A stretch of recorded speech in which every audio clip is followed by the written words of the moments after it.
Well, hello and welcome to episode 18 and a half of our front yard garden in the South Carolina upstate. It's June 11th, 2024, and I'm doing kind of a supplemental little video here. We have a number of primarily daylilies and a few other things that have opened up just since last week, and some of them tend to come and go fairly quickly.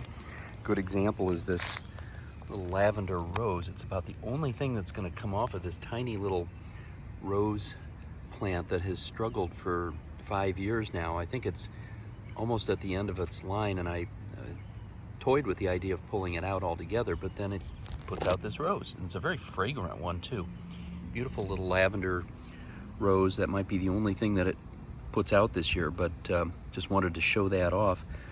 Normally we do our videos on the weekend, but I thought I'd throw this one in just to show off a few unusual things that are growing right now. So this will probably be a little bit quicker than most of our videos. I wanted to show off some of our zinnias, and these came up from seed. Our first flowers just about to open up here. We've got another one close behind on this plant. A lot of others that are coming up from seed over the last month through here, along with oriental lilies and some other seedlings back here that we put in. Actually, my wife Jenny put them in. She's the architect of all this. And so we've got a lot more seedlings coming. And that is a nice way to offset things that have finished up, like the clematis here and the irises, things that are done for, at least for the time being. And our pansies are kind of finishing up. They're not looking too excited. A few flowers left, but most of the plants are really kind of withering. Meanwhile, the vinca are doing very well, and I wanted to show off just real quickly. We have a lot of vinca. I've been showing these off each week. They get a little bit bigger. I don't know how many we're going to get. I'm not sure if we're going to get as many as we had last year. We had a huge crop of vinca for some reason last year. It doesn't seem like we have quite as many so far, at least, but we'll see. It's still early in the year, not even summer yet.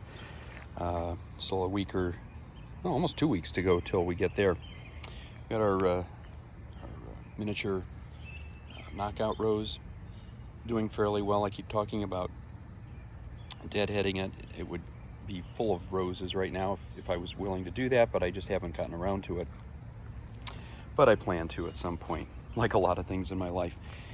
Over here, just the standard summer garden flowers, lots of dianthus. These had been in full bloom about 6 or 8 weeks back, and then they kind of died off for a bit, and now they're back. And they'll continue to bloom off and on as long as we deadhead them through the better part of the summer. Got our marigolds over here. They need some deadheading. We've got liatris over here. Not quite ready to bloom, but it's getting close. And coreopsis. We've got dahlias over here, which aren't quite ready to bloom, but they will before too long. Russian sage. Haven't showed these off too much.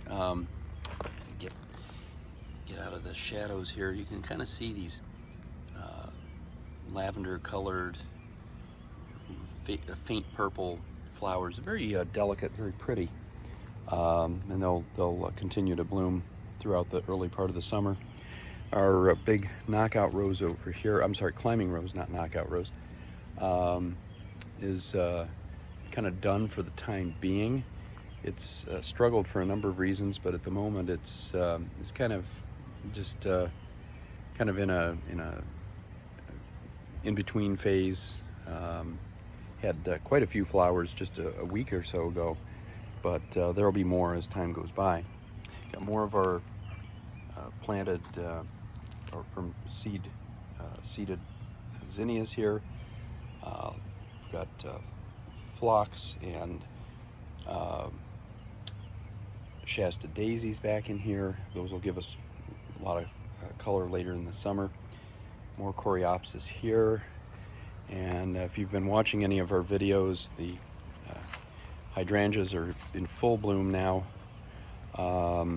doing very well. Mostly purple in this area, mostly blue over in this area, and These are always fun. They'll last for another couple of weeks at least, and then start to slowly fade over the rest of the summer. I haven't spent a lot of time on my lemon tree, but I wanted to show off one thing, actually a couple things on this. Since I haven't spent a lot of time with this, we have a couple of flowers on the verge of blooming. They'll probably bloom in another week or so. And when they do bloom, actually this one is out now. This one just opened up, I think today, as a matter of fact. And when they do bloom, they have a very, very pleasant scent to them. We had a few of these that had bloomed earlier in the year, and actually it looked like one was putting out a small amount of an actual lemon. It seems to have fallen off. That's what I kind of expected. That's been my experience with these. They're not exciting in the sense of actually growing lemons. This is just not a part of the country where they do well. We're also prone to a particular type of, I guess, mite. I'm not an expert on this stuff, but you can kind of see these little spider webs here in the sun, and little tiny spiders there. These things have created webs kind of all over the plant. I had this problem before, and it led to leaves falling off, and the plant looked awful. So I'm gonna, this weekend, when I have some time, I'm gonna go over all of these leaves. They all have kind of a dusty, dull color to them, and it's just residue from these mites and little tiny spiders. I'm going to clean them off with Dawn soap. I did that before, and it was like the plant was reborn completely. And that was about a year ago, and so I'm going to do that again. It desperately needs it. Now the orange tree is doing a little bit better. It has a little bit of a mite problem, but not as severe. Problem with this one, though, it just doesn't bloom. We just don't get any flowers off of it. I don't know why. We just have not gotten anything so far. The tree itself looks very healthy. So a lot of things I don't understand about these. This is a Meyer lemon. I bought this just last year. It's kind of struggled, but right now it's doing pretty well. All of these need some fertilizer.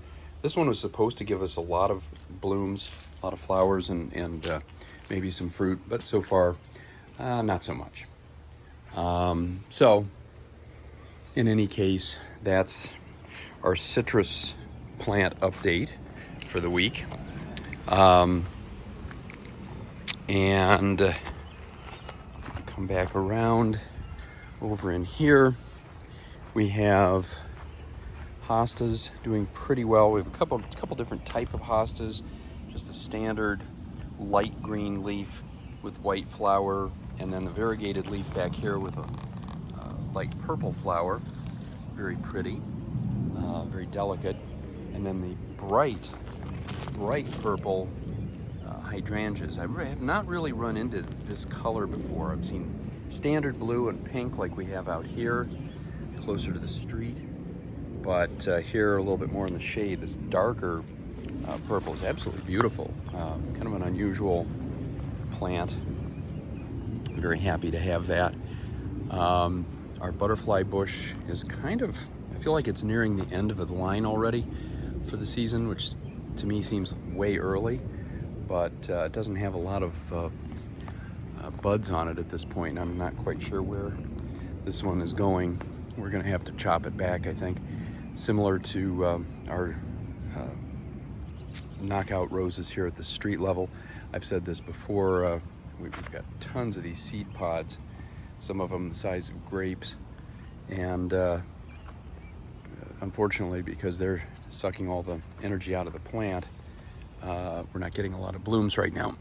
Some of our neighbors are getting their second wind with their flowers, but we're not so fortunate because I just have not had a chance to get them deadheaded. It's a very time-consuming process, but ultimately it's worth it when you get your roses blooming again, just about a month or two after the first group bloomed. Our neighbors here have some nice wild daylilies that are actually already sort of finishing up, not even July yet. And then really what I primarily made this video for was this batch of flowers over here. Some of this stuff has opened up just since last week. We've got these oriental lilies, beautiful yellow color, and then a lot of daylilies. These, I've always said, these would be great if you were an alumnus of the University of Minnesota. This is the colors, almost exactly, dark red and deep yellow.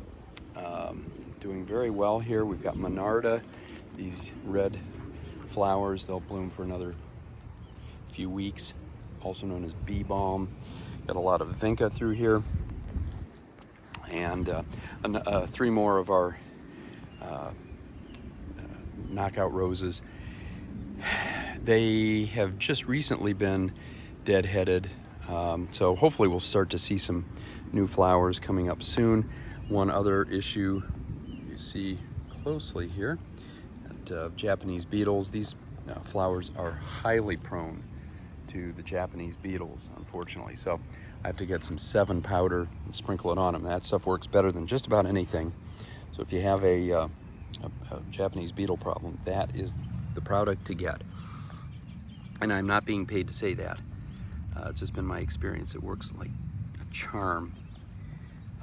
More daylilies here. It's bright orange mixed in with these just absolutely spectacular sort of Victorian looking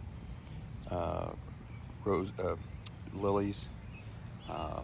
More peach color, and then this one, it's already kind of done for the day. It's only about 5 o'clock, but this one is already kind of packing up for the day, going back home. Another one of these Victorian ones over here. And then back on this side, Jenny's done a lot of work in the past week or so straightening up our lilies, which have been tending to fall over and keeping the roses at bay. It's a real challenge when you get some of these bigger plants, and they're all doing well, but they're all trying to encroach on each other's space. It makes for a very difficult time. Some things handle that better than others. So basically that's about it for the front yard for right now. As I say, this is a little shorter than the typical video, but I wanted to show off some of these daylilies while they were still out. And we're going to do our traditional backyard video next. So if you get a chance, stay tuned for that. And we'll see you again on the weekend and see what's in bloom then. So hope it's sunny wherever you are. It's definitely, I guess it's not completely sunny. It's partly cloudy, but very pleasant, very warm, about 82 degrees. We're headed for, I think, 94 this weekend here in the upstate of South Carolina. So summer is definitely here, even if it isn't on the calendar. So again, I hope it's sunny wherever you are, and until next time, happy gardening.